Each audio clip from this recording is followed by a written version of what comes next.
Kita beralih ke informasi lain, Saudara. BPJS penerima bantuan iuran atau PBI dinonaktifkan. Sejumlah pasien tidak bisa mendapatkan pelayanan kesehatan. Bahkan seorang warga peserta BPJS Kesehatan PBI terpaksa membayar secara mandiri saat mengetahui kartu BPJS Kesehatannya tidak bisa digunakan saat berobat.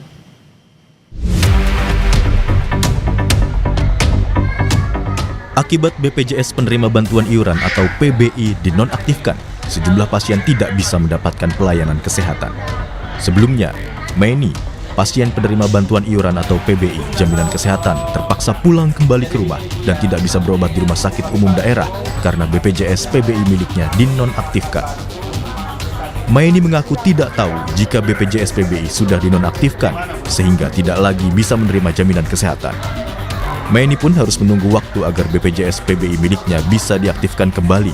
Pas sekarang mau berobat, sebulan sekali berobatnya, nggak aktif, Pak. Rumah kebanjiran, ini, Pak. Jadi tadi kaget nggak dengan di nonaktifkan itu ya? Nggak aktif deh, tadi itu iya, pasti iya. Bulan depan masih aktif, bulan depan. Ya mau diaktifkan, Pak. Iya. Di Bandung, Jawa Barat, seorang warga peserta BPJS Kesehatan PBI terpaksa melakukan pembayaran secara mandiri saat mengetahui kartu BPJS Kesehatannya tidak bisa digunakan saat berobat. Terakhir kali dirinya menggunakan kartu BPJS Kesehatannya pada November 2025 lalu. Sempat nanya kenapa nggak aktif, ya ini katanya udah lama nggak dipakai, jadi nggak aktif. Kalau yang anak saya gitu. Alasannya gitu, udah lama nggak dipakai, nggak aktif. Oh, terus akhirnya berobatnya gimana deh? Berobatnya jadi bayar. Oh, jadi bayar. Ya, bayar ke puskesmasnya. Iya, sekarang jadi bayar 15.000. 15.000. Iya. Senin lalu, saat rapat bersama DPR, Menteri Sosial Syaifullah Yusuf menegaskan pemerintah tidak mengurangi jatah penerima BPJS Kesehatan, penerima bantuan iuran atau PBI. Namun, Mensos mengakui masih banyaknya persoalan salah sasaran dalam program ini. Mensos bilang, sebanyak 54 juta penduduk yang berhak belum menerima PBI. Untuk itu, Kementerian Sosial akan melakukan perombakan dalam penyaluran penerima bantuan iuran jaminan kesehatan agar tidak ada lagi yang salah sasaran. Bansos maupun subsidi sosial itu tidak tepat sasaran.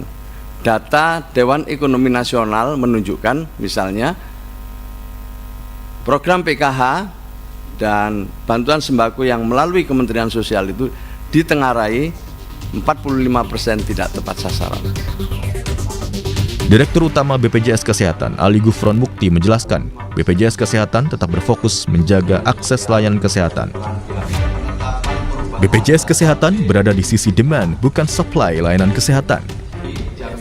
Ini BPJS itu tugasnya umumnya adalah di demand side-nya, sedangkan supply side itu bukan BPJS. Nah, ini orang yang sering salah. Jadi supply side itu contohnya dokter, vaskes, terus masalah obat, masalah alat kayak gitu, itu bukan BPJS. Nah, BPJS itu bagaimana orang bisa akses dengan kualitas tertentu tanpa kesulitan keuangan gitu. Kementerian Sosial dulu, yang sosial datanya dari BPS. Kementerian Sosial, nah ini di ke Kemenkes lalu didaftarkan ke BPJS, intinya seperti itu. BPJS dari peserta yang dinonaktifkan itu, asal SK Kemensosnya jelas, kita ngikutin gitu. Untuk saat ini, DPR dan pemerintah sepakat bahwa seluruh layanan kesehatan BPJS Kesehatan penerima bantuan iuran harus dibayar pemerintah 3 bulan ke depan. Kesimpulan ini diambil setelah kisruh penonaktifan BPJS PBI terhadap sejumlah peserta. Tim Liputan, Kompas TV.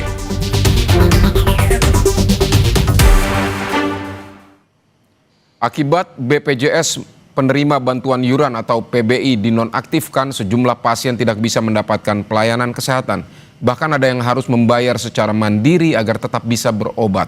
Dalam program Sapa Indonesia pagi hari ini, anggota Komisi 9 DPR RI fraksi PDI Perjuangan, Edi Wuryanto, mengatakan 11 juta harus diaktifkan kembali. Jangka panjangnya, Mensos harus memperbaiki data.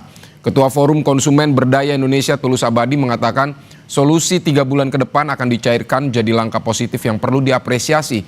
Tapi yang juga harus disorot adalah soal tata kelola kualifikasi siapa yang layak mendapat BPJS warga miskin.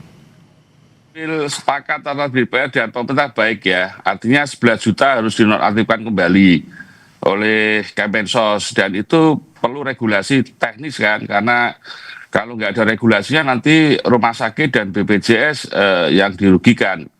Yang kedua, memang jangka panjangnya pemerintah khususnya Badan Pusat Statistik Mensos itu harus memperbaiki data. Anda bisa bayangkan 50 juta orang miskin yang harusnya menerima PBI nggak masuk. Sementara ada 15 juta orang mampu yang harusnya nggak masuk di PBI itu masuk. Berarti kan datanya ini tidak tepat sasaran, dan itu efeknya adalah orang miskin yang nggak memperoleh pembiayaan. Sementara konstitusi kita sudah jelas, setiap penduduk harus memperoleh akses layanan kesehatan, setiap penduduk wajib menjadi peserta BPJS, dan orang miskin ditanggung oleh negara. Jadi ini persoalan orang miskin. Maka kalau mau ada solusi jangka panjang, Badan Pusat Statistik, Kemensos, Kementerian Dalam Negeri, pemerintah daerah, bupati wali kota, termasuk dinas sosial, lurah, camat, ini harus betul-betul memperbaiki data, dan waktunya hanya 3 bulan. Saya pesimis dengan 3 bulan itu, karena pengalaman selama ini persoalan data ini nggak selalu diselesaikan dengan baik. Oleh karena itu Kemensos, terutama BPS, Kemendagri harus bekerja keras, ground check harus dilakukan, door to door dilakukan, kunjungi orang-orang miskin, lalu pastikan mereka memperoleh PBI. Kalau misalnya orang miskin itu berubah menjadi mampu dan dia harus bayar sendiri untuk menjadi peserta mandiri, ya jelaskan dengan baik. Karena masyarakat sebetulnya butuh informasi yang baik. Mengingat bahwa pemutakhiran data ini suatu keniscayaan, perintah PP 76 2015, di situ bisa menghapus, di situ bisa mengganti, di situ bisa menambah, sehingga pemutakhiran data itu memang harus dilakukan 6 bulan sekali.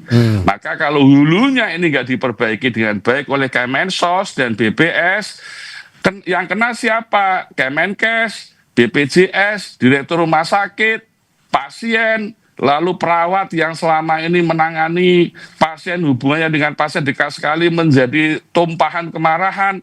Ini kan menjadikan ekosistem kesehatan nasional kita tidak bagus. Dan tata kelola ini sangat menyedihkan ya. Oleh karena itu dari kasus yang terjadi dan kemudian respon cepat dari pemerintah dan DPR kemarin yang kemudian memberikan solusi 3 bulan ke depan akan dicairkan gitu ya. Tetap ini saya kira satu hal yang positif yang kita apresiasi, tetapi jangan sampai ini menjadi solusi temporer. Jangan sampai ini menjadi solusi instan.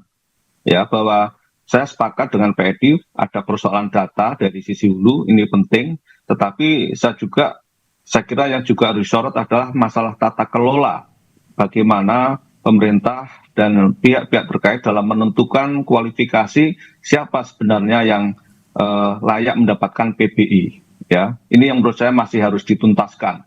Misalnya ya, ada indikator yang menurut saya juga bagus, orang yang dengan indikator medis kronis itu mestinya dimasukkan dalam penerima PBI. Karena dengan kondisi ekonomi makro yang saat ini menurut saya belum baik-baik saja, kemudian ada 11 juta orang yang mengalami peningkatan ekonomi, saya masih ragu ya kalau kemudian orang tersebut 11 juta itu dikeluarkan dari status PBI karena kemudian mengalami peningkatan ekonomi. Bahwa selama ini ada data yang tidak tepat, ya menurut saya itu memang faktualnya seperti itu. Kedua, kalau seseorang akan didiskualifikasi dari PBI, status PBI-nya, ya tidak cukup hanya informasi secara instan, tapi mestinya ada grace period, ada masa tenggang. Ya, si konsumen, si pasien itu diajak bicara, sebulan sebelumnya dikasih tahu, bahwa kamu akan dinonaktifkan. Nah, dalam situasi seperti itu kan ada ruang diskusi, ada ruang debat, apakah memang dia memang layak dikeluarkan atau sebaliknya. Karena di lapangan yang saya baca di medsos, banyak masyarakat yang juga merasa aneh.